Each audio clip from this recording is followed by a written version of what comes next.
नमस्कार साथियों, कैसे हैं आप सभी। उम्मीद करता हूं कि आप स्वस्थ होंगे, सुखी होंगे और प्रसन्न होंगे। इस अष्टावक्र गीता की धारा में आपका स्वागत है।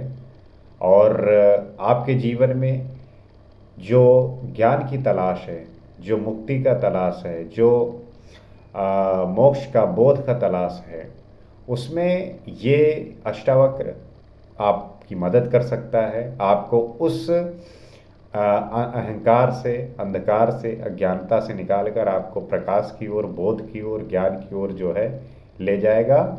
और आपकी दिशा को बदलकर आपके गंतव्य को, आपके जो आपका डेस्टिनेशन है उसको बहुत सुंदर, और जो प्रोसेस है, जो रास्ता है, उसे बहुत ही आनंदमय बनाएगा। इसी आशा के साथ आज कुछ और समझते हैं, कुछ और जानने का प्रयास करते हैं कि ऐसे कौन से सूत्र हैं, ऐसे कौन सी बातें हैं जिनको अगर हम धारण करते हैं तो हमारे जीवन में एक नया उमंग, नए उत्साह के साथ आगे बढ़ सकते हैं। तो आइए देखते हैं। धीरो लोक विपर्सिमो वर्तमानो अपि लोकवत्, न समाधिम न विक्षेपम न लेपम स्वयस्य पश्यति। धैर्यवान महापुरुष अर्थात आत्म तत्व का ज्ञाता, तत्वज्ञानी इस विश्व में रहता हुआ भी अपनी समाधि को देखता है, न विक्षेप को एवं न ही बंधन को देखता है। कारण वो विश्व में रहता हुआ भी विक्षेप रहित हो जाता है। तात्पर्य क्या है कि ज्ञानी तथा अज्ञानी में बाहर से कोई भेद नहीं दिखाई पड़ता, परंतु भीतर के तल पर बहुत बड़ा अंतर होता है। जो ज्ञानी और अज्ञानी होते हैं उनके बीच का जो भेद है उसमें जमीन आसमान का फर्क होता है। परंतु हमारा शरीर, हमारे कपड़े, हमारी जो भाषा है वो एक होती है, इसलिए व्यक्तियों को लगता है कि हर कोई एक जैसा है, या उनको पहचानने में जो है एक मुश्किलात आती है, कठिनाई आती है। इसलिए आप देखेंगे कि जो ज्ञानी जो वाकई में ज्ञानी है उसके लिए तो किसी भी प्रकार की वेशभूषा की जरूरत नहीं पड़ती, परंतु जो पाखंडी हैं वो ऐसा वेशभूषा धारण करते हैं ताकि वो अन्य लोगों से अलग दिख सकें। वो अलग तरीके के कपड़े पहनने लगते हैं, अलग तरीके के जो है व्यवहार करने लगते हैं। तो इसलिए जो है उन्हें अलग होना पड़ता है ताकि वो उनसे अपने आप को अलग दिखा सके। लेकिन वास्तव में ज्ञानी के लिए ऐसी कोई करने की बात, आवश्यकता होती नहीं। तो अज्ञानी के संपूर्ण कार्य मन, बुद्धि, अहंकार तथा वासना की पूर्ति हेतु होते हैं। अब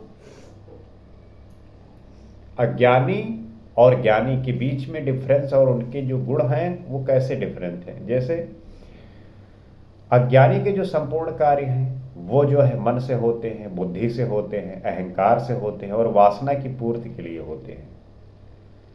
वह अपने शरीर के पालन पोषण में ही सदैव लगा रहता है।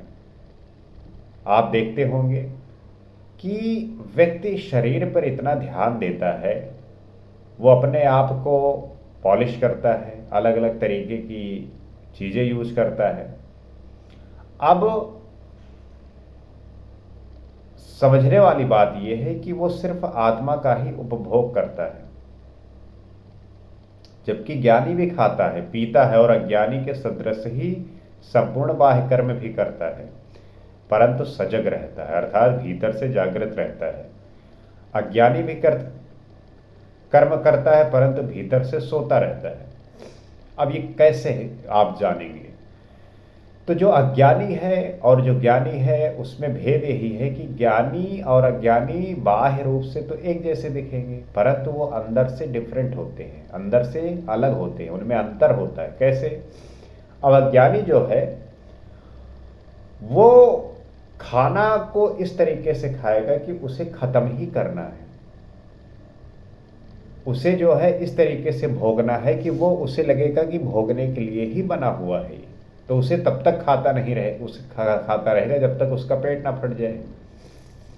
और जो ज्ञानी है वो जरूरत के लिए खाएगा कि मुझे सिर्फ उतना खाना है जिससे उसका शरीर चलता रहे, क्योंकि हमारी जो आत्मा है शरीर में निवास करती है, तो शरीर को तो जिंदा रखना है, उसके लिए खाना की जो है ज़रूरत है।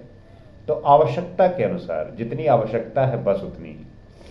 क्योंकि ज्ञानी भी खाता है, पीता है, लेकिन अज्ञानी की तरह नहीं, कि अज्ञानी तो तब तक खाएगा जब, और तब तक पिएगा जब तक खत्म ना हो जाए, जब तक तो बिल्कुल समाप्त ना कर दे, क्योंकि वो भोग की दशा में है।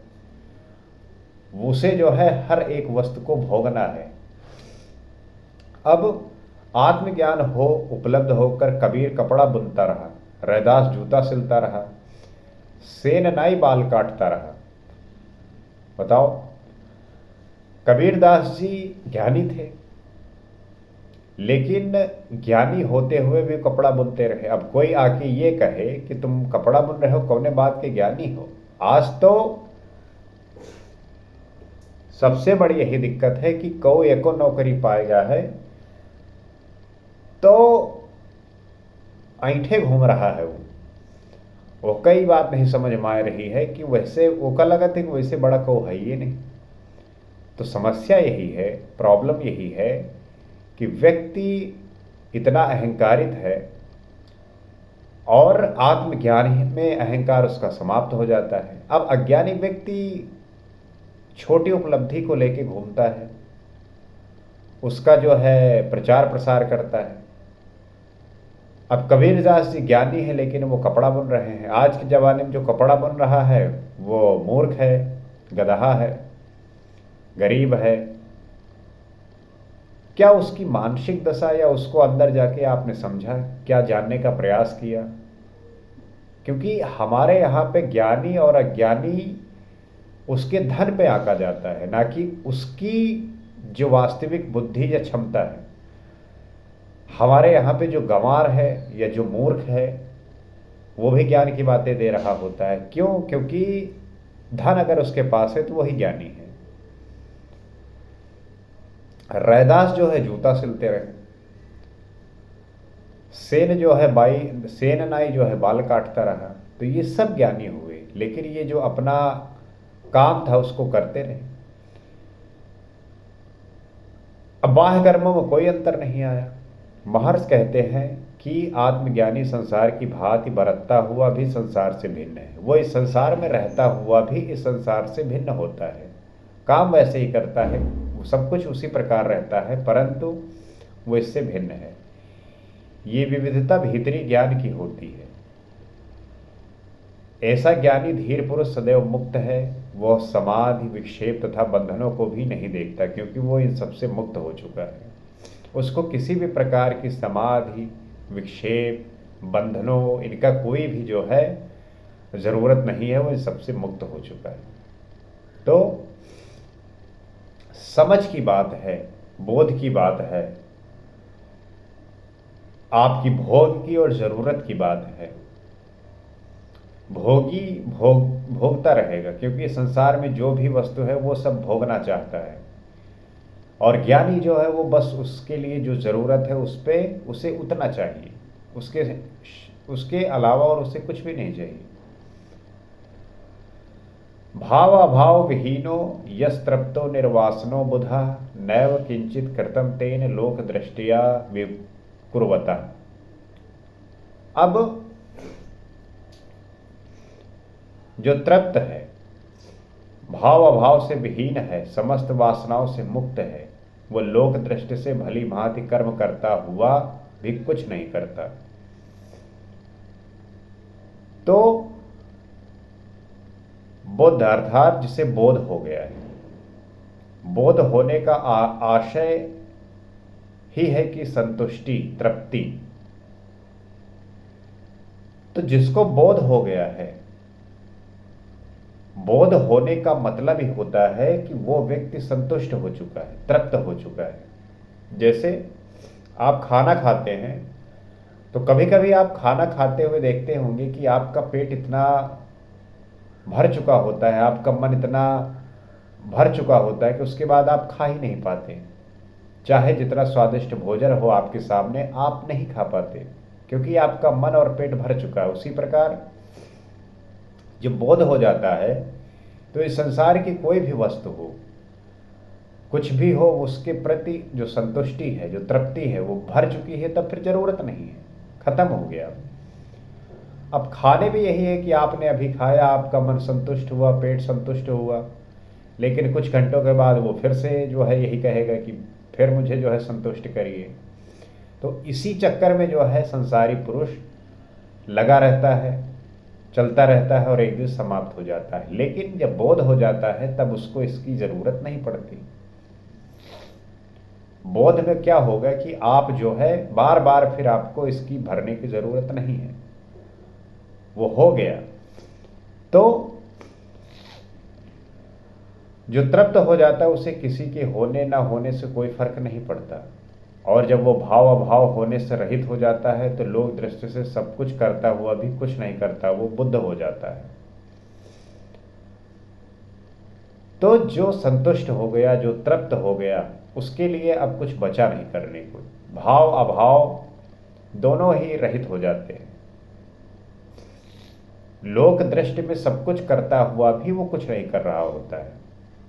जैसे कृष्ण गीता में कहते हैं कि ऐसा कुछ भी नहीं है जो मैं ना कर सकूं, मैं प्राप्त करना चाहूं ना प्राप्त कर सकूं, लेकिन जो मेरा कर्तव्य है वो मैं कर रहा हूं, ताकि समाज को ये न लगे कि मैं जो है इस समाज में आके जो मेरा कर्तव्य है वो नहीं किया। तो बुद्ध हो जाता है वो। भाव अभाव की आवश्यकता कुछ करने के लिए ही पड़ती है। कुछ करने ना करने हेतु कर्तव्य का होना अनिवार्य होता है। कुछ करना है या नहीं करना, उसमें कर्तव्य का जो है होना अनिवार्य है। बुद्ध की दृष्टि में तो कुछ बचा ही नहीं रह जाता। वहाँ ना भाव होता है और ना ही अभाव, एवं ना ही करने का कोई प्रयोजन होता है। इसी कारण वह करता हुआ भी वास्तव में कुछ नहीं करता। तो वो जो बुद्ध की स्थिति है, वहाँ पे करने को कुछ बचता नहीं है, करने को कुछ रहा नहीं जाता। तो वास्तव में जब ये कुछ बचता नहीं, कुछ करने को रहता नहीं, तब जो है वहाँ पे हम समझते हैं कि ये जो है व्यक्ति बुद्ध को प्राप्त हो गया, आत्मज्ञानी हो गया, आत्मज्ञान को प्राप्त हो गया। तो इस दौरान, इस प्रोसेस में हमें यही समझना है कि क्या त्यागने योग्य है और क्या त्याग करके ये प्राप्त किया जा सकता है। तो उम्मीद करते हैं कि बात समझे होंगे और इसको इस तरीके से देखेंगे कि मुझे किस प्रकार से अपना जीवन जीना है, अपनी चुनौतियों को किस प्रकार से हमें हैंडल करना है। चुनौतियाँ हमेशा जीवन में होंगी, उसे मैनेज करना है, उसके सहारे जीना है और उन चुनौतियों को आसान हम बना सकते हैं इन्हीं सब फॉर्मूले से, इन्हीं सब सूत्र से। सूत्र समझ गए तो प्रश्न जो है आसान हो जाएगा, और अगर नहीं समझे तो परेशानी तो आएगी ही। तो मेरी उम्मीद है आपसे कि आप हर किसी के जीवन में ये सूत्र जो है ले जाएंगे, उन तक पहुंचाएंगे, ताकि उनका भी जीवन सरल हो जाए, इजी हो जाए। इसी आशा के साथ अगले एपिसोड में आपसे फिर मुलाकात होगी। आज के लिए इतना ही। नमस्कार।